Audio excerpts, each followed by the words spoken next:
გადავხდეს.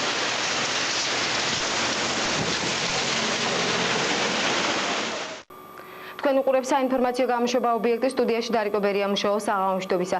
28 მაისს წანიჭიხის რაიონის ქარიშხალმა სერიოზული ზიანი მიაყენა. მუნიციპალიტეტის გამგეობაში შედგა საგანგებო შტაბის სხდომა, სადაც მოისმინეს შექმნილი მდგომარეობის შესახებ. სტიქიამ ზიანი მიაყენა კინოთეატრის, სანატორიული ტიპის საამზრდელო დაწესებულებას, ბაღის რედაქციის, სამმართველო შენობებს, გრანილის სალიას, კვარაცხელიას ქუჩაზე მდებარე მრავალბინიან საცხოვრებელ სახლებს. კურორტსკულში აქციულმა ხემ დაანგრია ახალაშენებული პატრიოტთა კოტეჯი.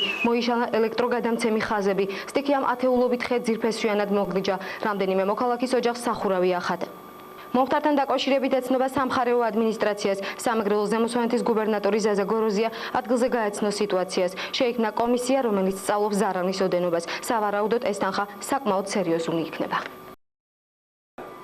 30 მაისს საჩინოს საჯარო სკოლაში სამეურვეო საბჭოს არჩევნები ჩატარდა.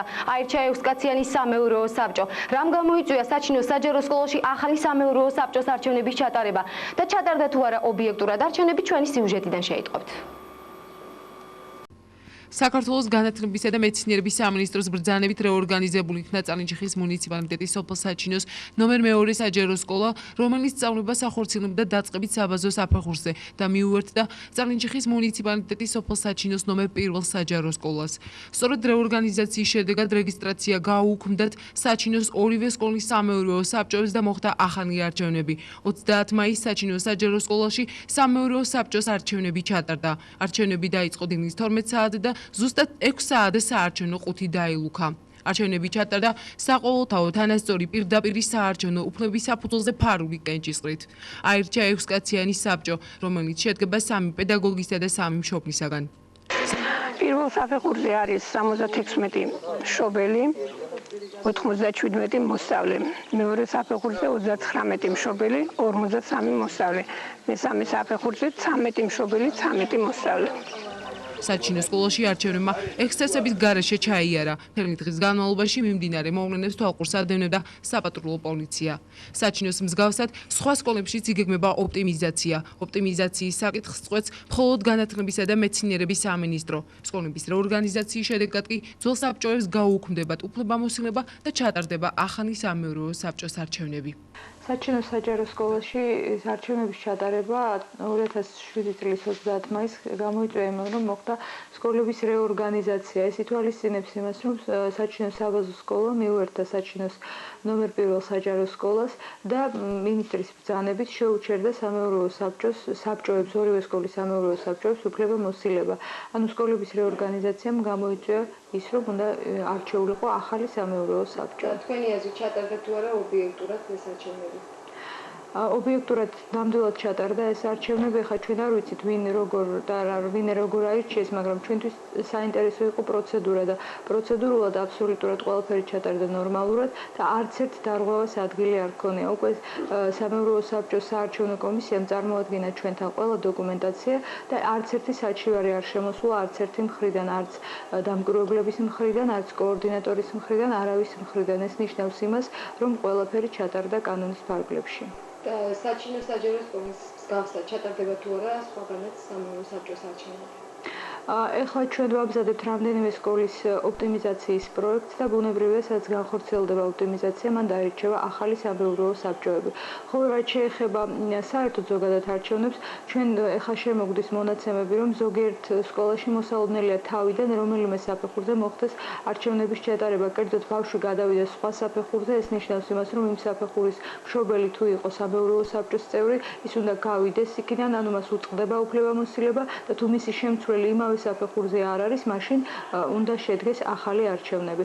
ანუ სრულად იმ შემთხვევაში ჩატარდება სამეურვეო საბჭოს არჩევნები, თუ განხორციელდა სკოლების ოპტიმიზაცია. დანარჩენ შემთხვევაში ჩვენ გვექნება მხოლოდ საფეხურზე არჩევნები მშობლის კატეგორიაში ან მასწავლებლის კატეგორიაში.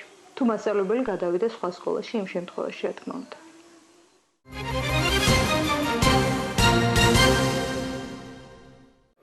მოსწავლეთა თვითმმართველობის ერთი დღე ლიცეუმ ქიაჩის სკოლაში ლიცეუმ ქიაჩის პედაგოგებმა ერთი დღით დატოვეს თავიანთი საკლასო ოთახები და მოსწავლეებს დაუთმეს. თუ როგორ გაართვეს პატარა პედაგოგებმა თავი მეტად საინტერესო პროფესიას, სიუჟეტიდან შეიტყვეთ. დიდმა სურვილმა იმისამ, რომ სასკოლო ცხოვრება მოსწავლეთათვის უფრო საინტერესო ყოფილიყო, ძიების გზაზე დააყენა ლიცეუმ ქიაჩის პედაგოგები და მოსწავლეები. მოსწავლე მასწავლებელთა საინიციატივო ჯგუფმა მოსწავლეთა თვითმმართველობის დებუნება შეიმუშავა, რასაც მოყვა მისი განხორციელებაც. მოსწავლეთა თვითმმართველობა ნიშნავს იმას, რომ თავად მოსწავლეებმა აიღონ პასუხისმგებლობა სასკოლო ცხოვრების გარკვეული უბნის მართვაზე. ეს არის მოსწავლეთა მინიმთავრობა, რომელსაც ჩაბარებული აქვს სააღმზრდელო უბნის გარკვეული მონაკვეთი. ქართული ლექსიკის წიაღში მოძიებული იქნა სიტყვა და მოსწავლეთა თვითმმართველობას ეწოდა დარბაზი. დარბაზის მიზანია ხელი შეუწყოს მოსწავლე ახალგაზრდობის განათლების სფეროს მრავალმხრივობას, ცოდნის დონის გაღრმავებას, თავისუფალი დროის შინაარსიანად გამოყენებას. თავად მოსწავლეებმა ეძიონ, გადაწყვიტონ, განახორციელონ საქმე, ისწავლონ საკუთარი უფლებების დაცვა და დადგნენ მებრძოლი პიროვნებები. უკვე მეხუთე წელია, რაც სკოლა ლიცეუმ ქიაჩს მართავენ მოსწავლეები. დირექტორმა, სასწავლო ნაწილის გამგემ, ორგანიზატორმა, ბუღალტერმა, საქმეთა მმართველმა, ყველა მასწავლებელმა დატოვეს თავიანთი სამუშაო მაგიდები ერთი დღით და სკოლის მართვის უფლებებით აღჭურვეს მოსწავლეები. სკოლის დირექციამ და მასწავლებლებმა სამასწავლებლო ოთახიდან სკოლის დერეფანში გადაინაცვლეს და იქიდან ადევნებდნენ თვალს თავიანთი მოსწავლეების მიერ სკოლის მართვას. ვის რომელ კლასში რომელი მასწავლებელი შეცვლიდა, ყველაფერი წინასწარ იყო გააზრებული. შედგა ამ დღისთვის სპეციალური გეგმა, მათ შორის გაკვეთილების ცხრილიც. მოსწავლეებმა შესანიშნავად გაართვეს თავი სკოლის მართვას. მათ ჩვენთან საუბრისას განაცხადეს, რომ მეტად სასიამოვნო, საინტერესო, მაგრამ შრომატევადი, რთულია ბავშვებთან ურთიერთობა. როგორია? საკმაოდ კარგია, მაგრამ ცოტა ნერვიულია. იმიტომ რომ პირველ კლასელები მაინც პირველდანიან, პირველ კლასშიანიან და უფრო მეტ გაკვირდებიან, უფრო მეტი დაკვირვება იციან და აქედან გამომდინარე მათ სამუშაობა სახალისოა და ცოტა ძნელი არის. უბრალოდ. და ხშირად უნდა ჩატარდეს ეს დღეები. ხშირად ჩატარდეს ეს ბავშვმა წინასწარ მასწავლებლების შრომა. მოზარდება.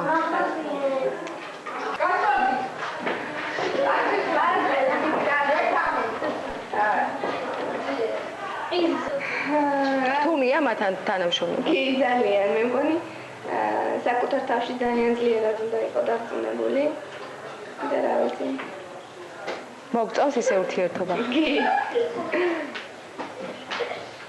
კარგია, გავაგზავნე. ბავშვებო, თქვენ?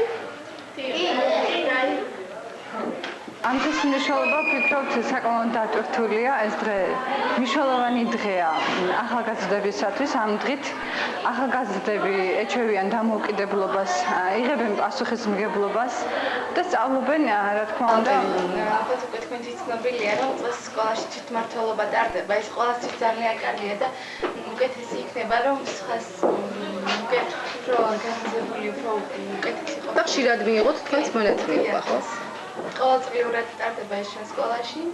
რა თქმა უნდა ძალიან რთულია, მაგრამ ჩვენ მოსწავლეები ყველანაირად შევეცდებით, რომ მასწავლებლების იმედი გავამართლოთ. სწავლებლის როლში ეს ძალიან საპასუხისმგებლო თანამდებობაა ჩვენთვის. საკმაოდ ძნელი, მაგრამ მაწიუბად, როდესაც ჩვენ თავზე გამოცით, უფრო გავაფასებთ მასწავლებლების შრომას. ტარდება თვითმმართველობის დღეები, სადაც მოსწავლეები ვართ მასწავლებლის ამპლუაში. და როგორ მოგეწონა? კარგი იყო ეს? ძალიან კარგია, რა თქმა უნდა, ბევრი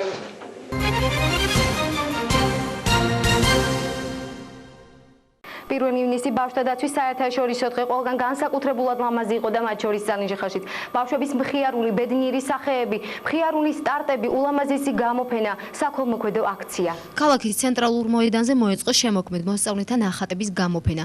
ერთდროული სეანსი ჭადრაკში, ასფალტზე ხატვა. ამასთან ერთად გაიმართა ლიცეუმ ქიაჩის საქველმოქმედო აქცია. აქციაზე შეგროვილი თანხა გადაეცემა წალინჟიხაში მცხოვრებ ინვალიდ ბავშვებს. მოგესალმებით, მე ვარ სალომე მიხალას, სკოლა ლიცეუმ ქიაჩის მოსწავლე.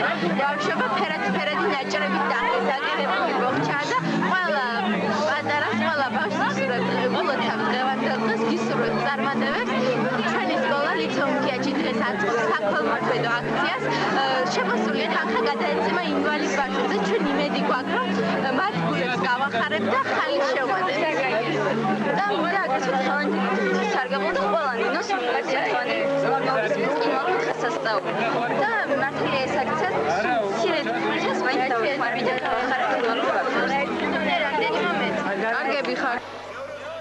დღის მეორე ნახევარში კი სპორტ კომპლექსის დარბაზში შედგა მხიარული სტარტები, სადაც მონაწილეობდნენ ქალაქ წარნიშიხის პირველი საჯარო სკოლის, მეორე საჯარო სკოლის, ლიცეუმ ქიაჩის გიმნაზიისა და სოფელ ეწერის მოსწავლეები.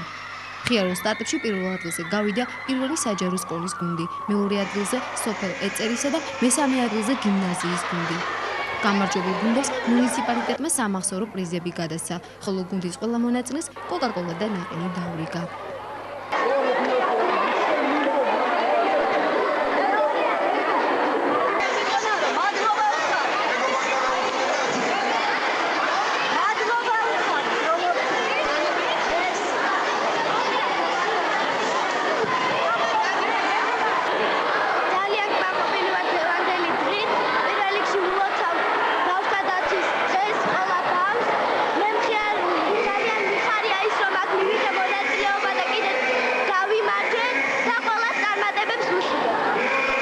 პირველი ნისი ბავშვთა დაცვის და პატარების მიულოცეს პედაგოგებმა, კულტურის, ძეგლთა დაცვის, სპორტ კომპლექსისა და ახალგაზრდობის საქმეთა სამსახურის უფროსმა ლაშა ზარქვამ და მუნიციპალიტეტის გამგებლობა გიორგი მევანია. ჩვენს პატარებს ლამაზ სიცოცხლის უსურვებდი ბედნიერ ბავშვობას, სულევს სიხაროს. ჩვენ ამ ბავშვებთან ხედავთ სილამაზეს და ასე მგონია, რომ როცა ესენი ლამაზები არიან, ჩვენც ლამაზები ვიქნებით. დალოცვილი ყოს თითოეული პატარა, რომელიც ნათელ მომავალს ელოდება. დაეცხოვროთ ერთიან თავისუფალ დამოუკიდებელ საქართველოში. გასულოცავ დღევანდელ დღეს და უბრალოდ ყოვლისა ბუნებრივია ბავშვებს. ისინი ჩვენი ქვეყნის მომავალია, ჩვენი მომავალია. ამიტომაც ჩვენც ვცდილობთ და დღეს შევეცადეთ ბავშვებისათვის დღევანდელი დღე ლამაზი და მხიარული ყოფილიყო. კაპიტალი ჩადებული ამ თაობაში, კერძოდ მემამხედველობაში, განათლება, კულტურა, სპორტი ქვეყანას დაუბრუნდება 10 მაგად, 100 მაგად. და ამიტომაც ბავშვებს მეტი მხარდაჭერა ჭირდება. ჩვენი აქცია დღევანდელი მიზნად ისახავდა იმას, რომ ამ აქციით გვეთქვა ყველასათვის, ვისაც ხელი ეწიფება, რომ მეტი მხარდაჭერა ჭირდება ბავშვებს და თანადგომ. ბავშვების ჩვენი მიზანი ამავდროულად იყო, რომ ლამაზი დღე ყოფილიყო დღეს ბავშვებისათვის და ჩემის აზრით მიზანმა შედეგს მიაღწია. მე მინდა მივესალმო ყველა მოზარდს, ყველა ახალგაზრდას, მოულოცოთ დღევანდელი დღე, უსურვო ბედნიერი ბავშვობა და ახალგაზრდობა. რაც შეიძლება წალენჯიხის ახალგაზრდობას მე მიხარია, რომ აქტიურად ჩაებდნენ სპორტულ ღონისძიებებში, განსხვავებით წინა წლებისგან აქ ეთყობა რეალურად თუ ახალგაზრდობამ მმართველობა შეიცვალა. მინდა მივულოცო მსოფლიო ბავშვებს დღევანდელი დღე და უსურვო ბედნიერება.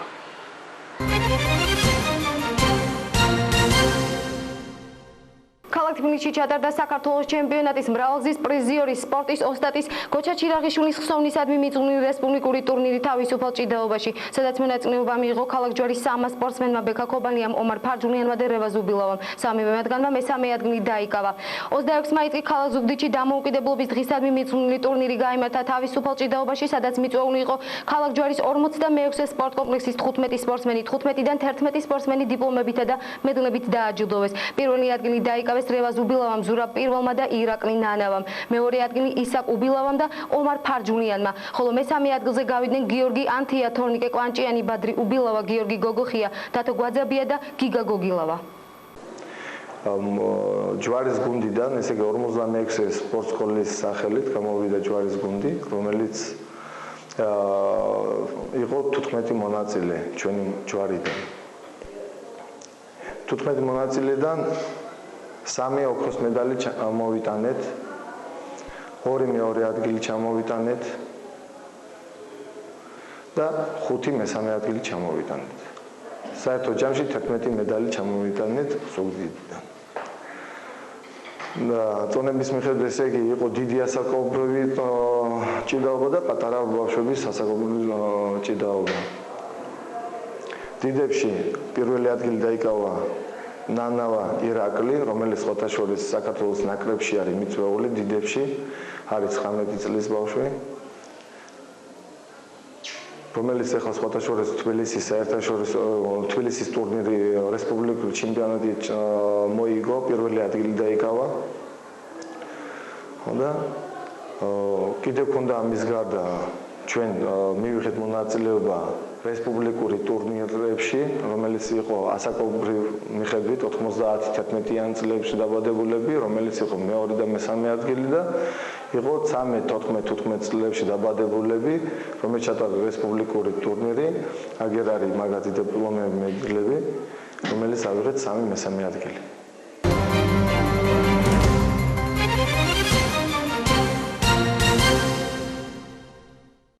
ორსამინის ქალაქ ხობში ჩატარდა საერთაშორისო ფესტივალი სიმღერა სამეგრელოზე. 12 ქვეყნის მომღერალი იღებდა მონაწილეობას ამ ფესტივალზე. ხობის 3 დღის განმავლობაში 800 ჩამოსულ სტუმარს მასპინძლობდა. ფესტივალის სიმღერა სამეგრელოზე პრეზენტაცია მოეწყო ხობის კულტურის სასახლეში. იმავე დღეს გაიხსნა ძუკულოლუა სახელობის ქართული ხალხური სიმღერის მუზეუმი სამეგრელო. სპეციალურად ამ დღისთვის ხობში ჩავიდნენ საქართველოს პატრიარქი უწმინდესი და უნეტარესი ილია მეორე, საქართველოს პირველი ლედი სანდრა რულოვსი, ქართული ესტრადის ვარსკვლავები, პრესისა და მასმედიის წარმომადგენლები. ხობის საერთაშორისო ფესტივალზე მიწვეული იყო წალენჯიხის კულტურის ცენტრთან არსებული ანსამბლი ბედინერა, ხალთა ვოკალური ანსამბლი და ბიჭუნათა გუნდი ლაკადა.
ნებამომეცით მივესალმო საქართველოს პირველ ლედის ხალბატონ სანდრას.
ასეთ იყო გასული კვირა, დიდი მადლობა ყურადღებისთვის, კარგად გრძანდებოდეთ.